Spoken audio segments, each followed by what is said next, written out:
Bonjour tout le monde et bienvenue dans cette nouvelle vidéo. Aujourd'hui, on va voir ensemble un cas clinique en dermatologie. Allez, on commence. Voici l'énoncé du cas clinique. Une femme de 72 ans vient vous consulter aux urgences pour une grosse jambe rouge, chaude et douloureuse. Après avoir fait l'interrogatoire, vous trouvez dans les antécédents médico-chirurgicaux que cette femme a subi une appendicectomie à l'âge de 15 ans, une hystérectomie totale à 55 ans pour une néoplasie et qu'elle a un diabète non insulinodépendant depuis 10 ans, traité par hypoglycémie. Voilà. Donc après l'interrogatoire, on passe à l'examen physique. Bon, l'examen général trouve une température à 39,1 degrés. La tension artérielle est de 15,8 mm de mercure. Bon, sa fréquence cardiaque à 120 battements par minute. Sa taille est de 1,60 m. Son poids est de 73 kg. Donc après l'examen général, on passe à l'examen de la zone d'appel. Voici sa jambe droite. Donc l'examen physique, à l'inspection on trouve au niveau de sa jambe droite une peau chaude, douloureuse, luisante, tendue. Elle est siège d'un œdème et d'un érythème rouge vif, formant un placard à limite nette et s'étendant sur la face antérieure de la jambe jusque la cheville. On retrouve dans ce placard quelques vésicules et un décollement flecténulaire.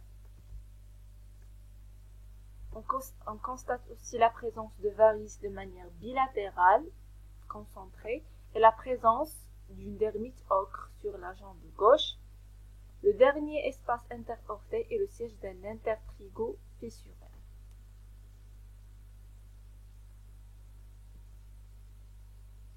L'examen physique est par ailleurs normal, donc le reste des appareils est sans particularité.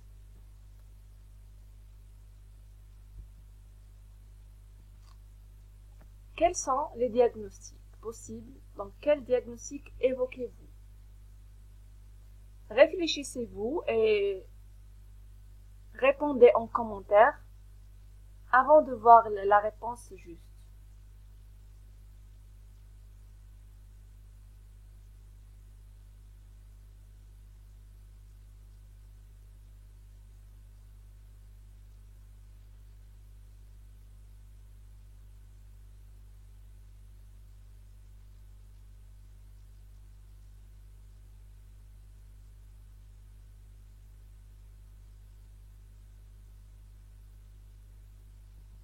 C'est le moment de voir la réponse.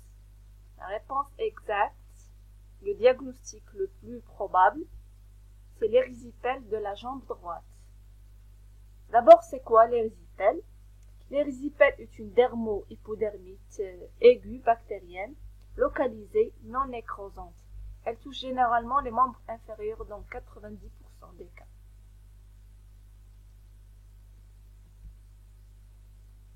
La deuxième question, quels sont les arguments en faveur du diagnostic? Quels sont les arguments en faveur de l'érysipèle?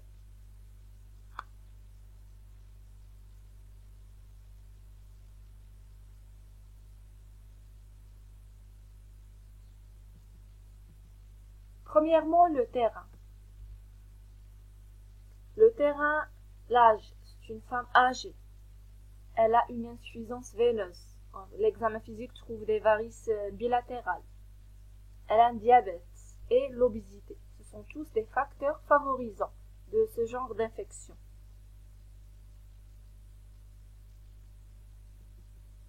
Ensuite, l'examen physique trouve une porte d'entrée, l'intertrigo.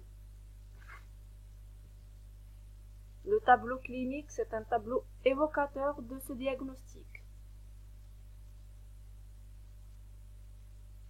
Il y a la porte d'entrée, les signes généraux, les signes locaux.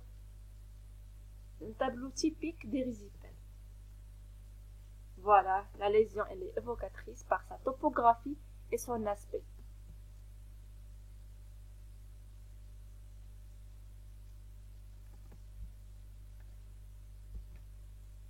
Ensuite, quel examen complémentaire demandez-vous en urgence? Répondez aussi en commentaire si vous pouvez bien sûr, avant de voir la réponse.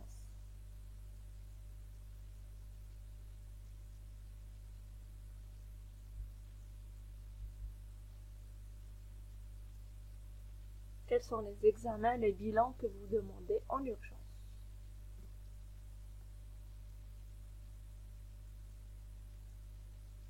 On voit la réponse ensemble.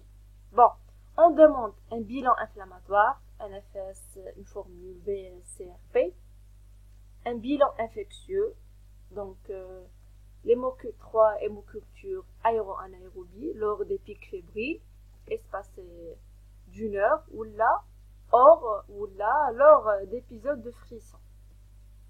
Voilà. Donc un prélèvement des flictènes plus une ponction sous-cutanée ou un prélèvement cutané des sérosités plus un prélèvement mycologique de l'intertrigo des orteils, la porte d'entrée. Un bilan du terrain, sa fonction rénale, un ionogramme sanguin, une glycémie, une bandelette urinaire, échodoppler des membres inférieurs, possible qu'il y ait une phlébite associée. Et enfin, bilan pré-op, bilan de coagulation, groupage, résus, RAI, radio du poumon, ECG, voilà. Ensuite, après le diagnostic, les examens complémentaires, c'est le moment du traitement. Quelle attitude thérapeutique adoptez-vous dans l'immédiat?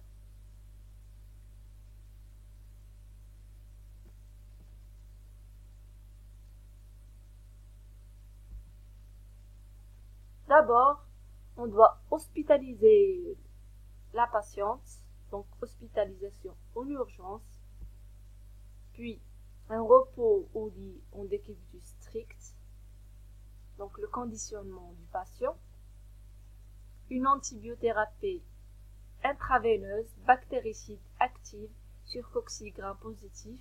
En absence d'allergie, on utilise la pénicilline G de 10 à 20 millions unités par 24 heures en 4 à 6 perfusions par jour de 1 heure. Mais s'il y a une allergie, on utilise l'érythromycine. 3 grammes à l'ordre de 3 grammes par jour en IV, puis un relais féroce 24 à 48 heures après, une apérixie pour une durée totale de 14 jours. Ensuite, une réanimation qui rééquilibre hydroélectrolytique, antalgique, antipyrétique, donc traitement symptomatique, une désinfection locale, traitement local de l'intertrigo, de l'infection percer les bulles, traitement de l'intertrigo par kétoderme, l'insulinothérapie s'il y a des équilibres glycémiques, une prévention de la maladie thromboembolique par praxiparine à dose préventive, un régime diabétique et bien sûr la surveillance.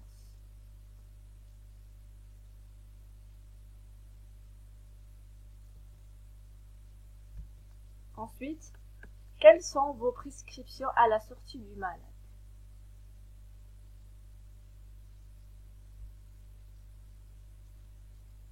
Donc après avoir traité les lésions à l'hôpital, quelle est l'ordonnance de sortie, le traitement de sortie? Donc un relais féroce par auraciline à l'ordre de 3 millions unités par jour pendant 15 jours. Maintien du traitement local. Antidiabétique oral en l'absence de déséquilibre glycémique. Un régime hypocalorique. Un traitement de l'insuffisance veineuse à prévoir. Voilà. Sixièmement, quelles sont les complications pouvant survenir lors de l'évolution d'une telle pathologie? Voilà les complications de l'héréditaire ou là. La réponse, elle peut récidiver. Elle peut s'infecter localement, dans une cellulite, une fascite, nécrosante ou une ostéite. Elle peut se diffuser et donner une infection générale, bactériémie, un choc septique, peut donner une glomérulonéphrite aiguë post-streptococcique. Elle peut même décompenser une tare. Elle peut déclencher une acidocétose, hyperosmolarité, une phlébite, une embolie.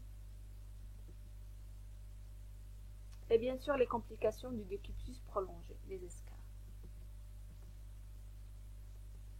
C'est tout pour aujourd'hui. Merci d'avoir regardé et à bientôt.